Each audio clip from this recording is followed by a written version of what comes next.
5 tahun tinggal bareng orang tua dan juga Mbak Ipar, tapi tetap akur, damai, tentram, dan tidak pernah ada masalah. Kok bisa? Sebelumnya, Assalamualaikum, Mbak. Nah, sore ini aku sama Mbak Ipar tuh bingung banget mau masak apa. Alhasil kita ngupasin bawang merah dan juga bawang putih karena kebetulan habis. Kebiasaan di rumah kita tuh selalu nyetok bawang merah dan bawang putih yang udah kupasan ya guys, supaya kalau masak tuh nggak kelamaan karena harus ngupasin bawang dulu. Nah, kebetulan banget ini tuh masku makan mie dan aku tadi tuh minta sedikit aja. Sebenarnya masku tuh belum kenyang, tapi karena adik kesayangannya ini minta, jadi ya dikasih deh. Kebetulan cocok banget sama cuacanya, yaitu makan mie pas lagi hujan. Di tempat tinggalku tuh hujan dari pagi sampai sore belum terang. Oke, kembali ke topik awal video, yaitu 5 tahun tinggal bareng orang tua dan juga Mbak Ipar. Kok bisa tetap damai, nggak pernah ada masalah? Ya betul guys, kita tuh saling menjaga satu sama lain. Misal nih seperti pekerjaan ya kita bagi. Ada yang nyapu, ada yang nyuci piring. Kadang nyapu pun kita kayak piket umum. Karena rumahku lumayan besar, kalau nyapu orang satu tuh rasanya capek banget. Jadi kita bagi, kadang aku bagian belakang dan Mbak Iparku bagian depan. Begitupun sebaliknya. Karena kita tuh dalam pekerjaan saling mengerti, dan kalau satu sama lain membutuhkan bantuan, kita tuh saling membantu guys. Kadang aja kalau sore mau main ke tempat saudara atau tetangga, kita naik motor berempat. Jadi satu motor tuh aku, anakku, Mbak Ipar, dan juga keponakan. Sampai tetangga tuh pada bilang, kok bisa ya mereka tuh akur banget. Karena di zaman sekarang banyak kan Ipar yang gak akur sama keluarga suami, apalagi tinggal serumah dalam waktu yang lumayan lama. Jadi intinya guys, mau sama siapapun, entah itu saudara, tetangga, ataupun keluarga sendiri, kalau kita bisa saling menjaga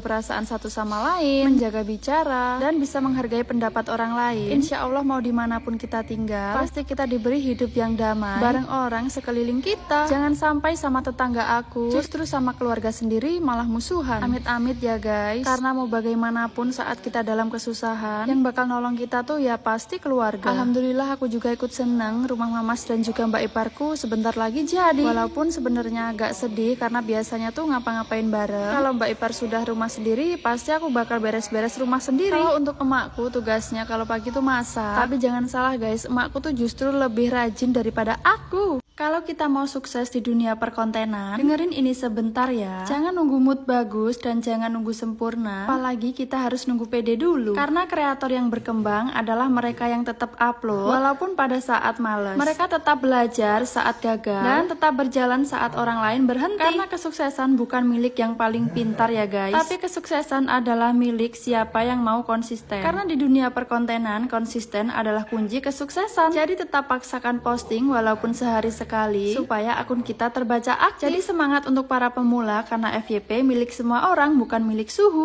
Rumah besar tuh capek ngurusnya dan mahal pula untuk biaya renovasinya. Sebelumnya Assalamualaikum Mbak. Ya yuk temenin aku beres-beres di pagi hari. Berawal dari aku tuh mau nyapu lantai dulu, karena kegiatan dari bangun tidur tuh aku nggak video. Menurutku ribet aja sih kalau dari bangun tidur di video terus. Pekerjaan jadi nggak selesai-selesai. Nah sebelum nyapu jangan lupa dikebat-kebatin dulu ya guys, karena meja, etalase ini pasti berdebu banget. Ya namanya lantai rumah masih semen kasar, jadi wajar kan kalau debu tuh bertebangan kemana-mana. Kecuali kalau rumahnya tuh udah digerani, kita bisa ngepel 1 minggu bisa 1-2 kali. Tapi kalau ngepel lantai kasar bakal memakan tenaga nggak sih? Kita ngepelnya bukan pakai pel-pelan lagi, tapi harus disiram pakai air banyak dan kita main sikat. Karena jujur lantaiku ini dipel tuh 1 tahun sekali guys. Setiap mau lebaran baru dipel, karena dipelnya pun memakan air banyak dan semua tempat tuh basah. Ya kali mau ngepel disiram setiap 1 minggu sekali, pasti bakal memakan tenaga. Karena selain butuh air banyak, rumahku tuh lumayan lebar dan juga panjang, maka aku selalu berdoa semoga keluargaku dilancarkan rezekinya, supaya kita tuh bisa renovasi rumah dari mulai profil, pasang plafon, dan juga granit. Karena rumah besar tuh modalnya juga besar ya guys. Aku dulu aja nggak nyangka kalau rumahnya bakal jadi sebesar ini, karena dulu niatnya cuma renovasi rumah. Jadi sebenarnya rumahku ini tetap pondasi rumahku yang dulu, cuman agak ditambah melebar dan juga panjangnya. Kalau tahu jadinya bakal sebesar ini, sepertinya aku bakal kurang setuju guys, karena untuk kedepannya yang bakal ngurus rumah ini ya aku. Sampai kadang mikir besok aku bisa punya ART nggak ya, karena capek kan kalau rumah sebesar ini aku sendiri yang ngurus. Untuk sekarang masih ada Mbak Ipar dan juga emakku yang bantuin aku buat beres-beres setiap hari. Ya punya aja gempor, apalagi kalau ngepel. Tapi ya sudahlah, disyukurin aja, karena sebenarnya aku juga suka dengan bentuk rumahku. Yang bikin males tuh cuman beres-beresnya, karena kita sebagai ibu rumah tangga kan pekerjaannya nggak cuma beres-beres, tapi juga masak, ngurus anak, nyuci baju. Tapi ya dinikmatin aja ya guys. Oke lanjut ke video. Di sini aku tuh mau masukin baju emakku ke mesin cuci. mencuci. Karena untuk tadi malam tuh yang nyuci baju aku sama mbakku. Dan setiap kali mencuci butuh waktu kurang lebih 1 jam. Jadi kita tuh gantian di mesin cuci otomatis gitu loh guys. Kalau untuk baju yang dari ladang kita tuh nyucinya pakai mesin cuci manual supaya lebih bersih aja. Karena masih bisa dipakai juga kan. Nah oke lanjut, di sini aku mau ngisi air panas ke termos. Karena setiap hari kebiasaan keluargaku tuh ya ngopi, ngeteh. Jadi air panas tuh nggak pernah telat di termos. Karena aku ngerasa videoku udah terlalu panjang, untuk sementara sampai sini dulu guys. Bye bye.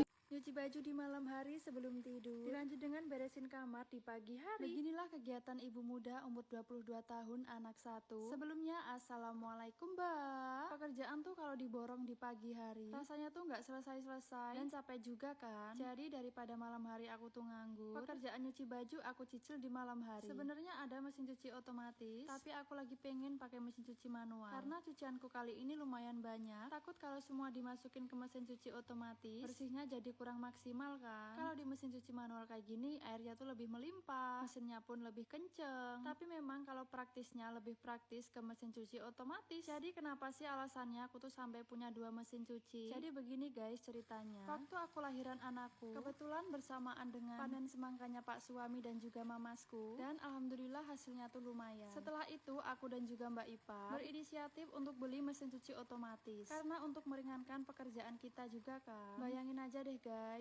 aja deh guys, setiap hari kita tuh punya 3 keranjang pakaian kotor, yaitu punyaku, emak dan juga Mbak Ipar. Kebayangkan seberapa banyaknya. Nah kalau kita nyucinya di mesin cuci manual pastinya lama dan gak kelar-kelar. Karena dulu dalam pekerjaan kita 3 wanita serumah tuh dibagi 3. Ada yang ngurus makanan, ada yang ngurus perbajuan, dan ada yang ngurus nyapu lantai. Karena kalau nyapu rumah dari depan sampai pol belakang tuh capek banget. Jadi kita inisiatif buat beli mesin cuci otomatis supaya pekerjaan nyuci baju tuh kita masing-masing. Nah oke lanjut, karena pagi ini suamiku tuh udah bangun, baru aku mau natain kamar. Akhir-akhir ini suamiku tuh suka bangun siang guys, karena kurang lebih 1 minggu dia tuh kecanduan nonton drama Cina. Kok bisa ya laki-laki juga kecanduan nonton drama Cina? Real guys, suamiku tuh sampai kecanduan bisa tidur jam 3, jam 2. Maka dari itu sekarang tuh sering banget bangkong. Ya namanya ada orang tidur, kita nggak mungkin kan beresin kamar. Jadi aku beresin kamarnya tuh nunggu suami dan juga anakku bangun. Ngerasa nggak pantas aja kalau ada orang tidur tapi kamarnya diberesin. Nah sebenarnya sprayku tuh udah minta ganti. Buat tidur tuh rasanya udah nggak nyaman, tapi susah ngumpulin moodnya guys. Nggak tahu kenapa ganti spray tuh pekerjaan yang paling males menurutku. Karena busaku tuh lumayan tebel dan juga lebar, jadi membutuhkan tenaga sekali untuk geser-gesernya. Kadang aku nunggu pak suami untuk bantuin ganti spray. Nih guys pekerjaan suamiku, kalau naruh handuk sesudah mandi tuh ya sesuka hati. Kadang aku tuh sampai ngerasa capek ngomonginnya kalau habis dibilangin beberapa hari ditaruh di tempatnya, tapi setelah itu kembali lagi naruh sesuka hati. Emang begitu kali ya para suami, ngambil baju seenaknya, naruh barang pun sesukanya. Ngeselin banget kan. Untung suamiku tuh baik, walaupun dalam kerajinan dia tuh nol guys. Suami kalian kayak gitu juga nggak sih?